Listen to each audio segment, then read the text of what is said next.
आतंकियों को और इस हमले की साजिश रचने वालों को उनकी कल्पना से भी बड़ी सजा मिलेगी।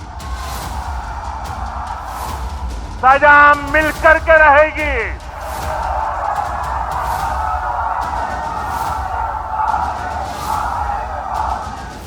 अब आतंकियों की बची खुची जमीन को भी मिट्टी में मिलाने का समय आ गया है।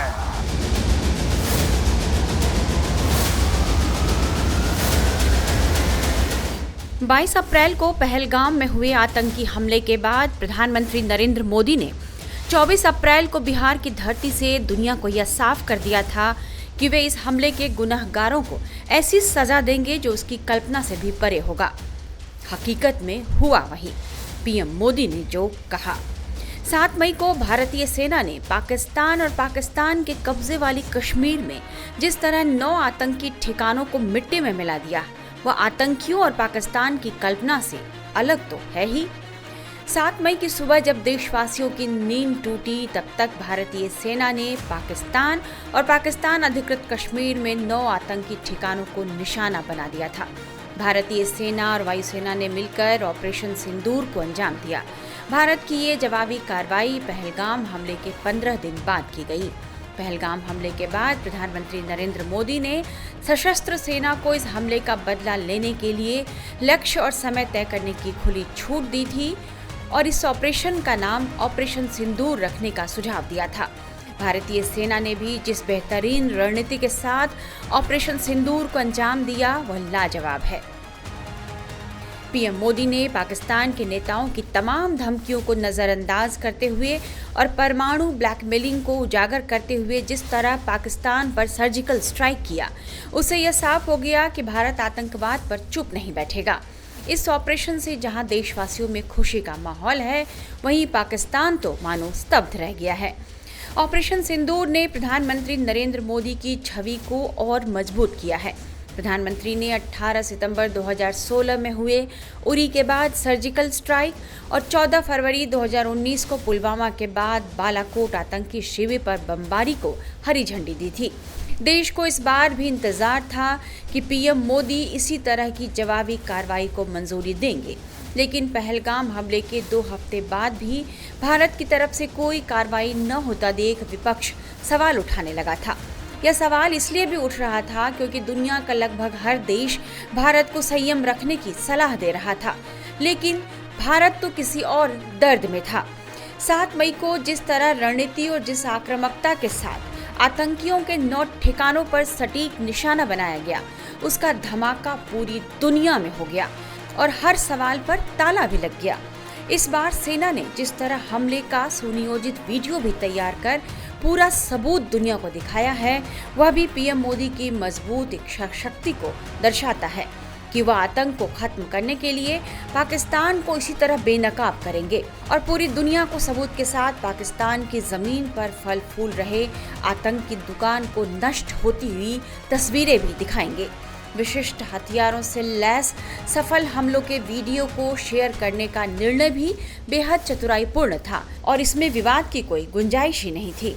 इसके लिए पीएम मोदी ने चीन तक की परवाह भी नहीं की, जो ढाल बनकर पाकिस्तान के साथ हर मुद्दे पर खड़ा रहता है। 6 मई की देर रात पीएम मोदी एक कार्यक्रम में थे, जिसके बाद पीएमओ में ऑपरेशन सिंदूर की योजना पर काम शुरू हुआ। एनएसए अजीत डोभाल और कुछ अधिकारियों के साथ पीएम मोदी ने ऑपरेशन की बारीकियों पर चर्चा की और 7 मई की रात सेना ने ऑपरेशन लॉन्च किया, जिसकी पीएम मोदी ने लगातार निगरानी की। रात लगभग 1 बजे सेना ने ऑपरेशन सिंदूर लॉन्च किया तो पीएम मोदी फिर अगले 30 मिनट तक चुपचाप पूरी जानकारी लेते रहे और तमाम ऑपरेशन को मॉनिटर करते रहे। भारतीय सेना की तरफ से प्रेस कॉन्फ्रेंस में हमले के बारे में ब्रीफ भी किया गया। कर्नल सोफिया कुरैशी और विंग कमांडर व्योमिका सिंह ने प्रेस ब्रीफिंग में इस ऑपरेशन की पूरी डिटेल दी। इस दौरान विदेश सचिव विक्रम मिस्री भी मौजूद थे। दोनों महिला अधिकारियों ने भारतीय सेना के पराक्रम को दुनिया के सामने रखा और यह बताया कि भारतीय सेना ने किस तरह इस ऑपरेशन को अंजाम दिया। मैं कर्नल सोफिया कुरैशी और मेरे साथ विंग कमांडर व्योमिका सिंह आज आपको 6 से 7 मई 2025 की रात 1:05 से 1:30 बजे के बीच भारतीय सशस्त्र बलों द्वारा अंजाम दिए गए ऑपरेशन सिंदूर के बारे में जानकारी देंगे। ऑपरेशन सिंदूर 22 अप्रैल को पहलगाम में हुए विभत्स आतंकवादी हमले के शिकार मासूम नागरिकों व उनके परिवारों को न्याय देने के लिए लॉन्च किया गया था।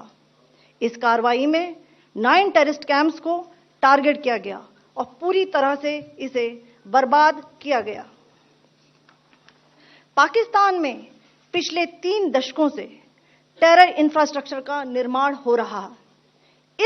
इसमें recruitment, indoctrination centres, training areas व लॉन्च पैड शामिल थे, जो पाकिस्तान और पाक अधिकृत जम्मू कश्मीर POJK दोनों में फैले हैं। इन लक्ष्यों का चयन विश्वसनीय इंटेलिजेंस सूचनाओं के आधार पर हुआ ताकि आतंक गतिविधियों की रीढ़ तोड़ी जा सके और यह खास ध्यान दिया गया कि निर्दोष नागरिकों और सिविलियन इंस्टॉलेशन को नुकसान न पहुंचे। The selection of these targets for Operation Sindoor was based on credible intelligence inputs and role of these facilities in perpetrating the terror activities.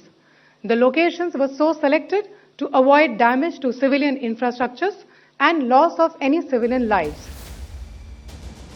Colonel Sofiya Qureshi और विंग कमांडर व्योमिका सिंह ने बताया कि भारतीय सेना ने आतंकियों के किन-किन लक्ष्यों को टारगेट किया। मैं आपको बताना चाहूंगी, सबसे पहले सवाई नाला कैंप मुजफ्फराबाद, जो कि POJK के लाइन ऑफ कंट्रोल से 30 किलोमीटर दूर है। यह एक लश्कर तौयबा का ट्रेनिंग सेंटर था। 20 अक्टूबर 2024 सोनमर्ग, 24 अक्टूबर 24 गुलमर्ग, 22 अप्रैल 2025 पहलगाम, इन हमलों के आतंकियों ने यहीं से प्रशिक्षण लिया था। सैयदना बिलाल कैंप मुजफ्फराबाद, यह एक जैश-ए मोहम्मद का स्टेजिंग एरिया है। यह हथियार, विस्फोटक और जंगल सर्वाइवल ट्रेनिंग का केंद्र भी था।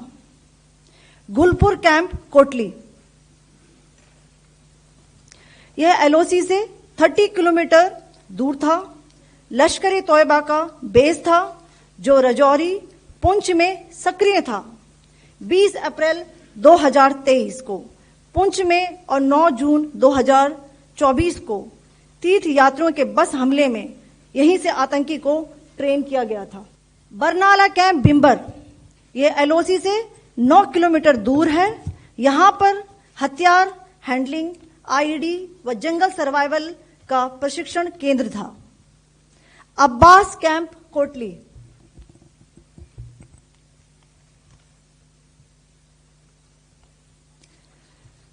यह LOC से 13 किलोमीटर दूर है। लश्कर तौयबा का फिदाइन यहां तैयार होता था। इसकी कैपेसिटी 15 टेररिस्ट को ट्रेन करने की थी। अब मैं पाकिस्तान के अंदर के टारगेट से अवगत कराना चाहूंगी। पहला, सर्जल कैंप सियालकोट, यह अंतर्राष्ट्रीय सीमा से 6 किलोमीटर की दूरी पर है, सांबा कठुआ के सामने।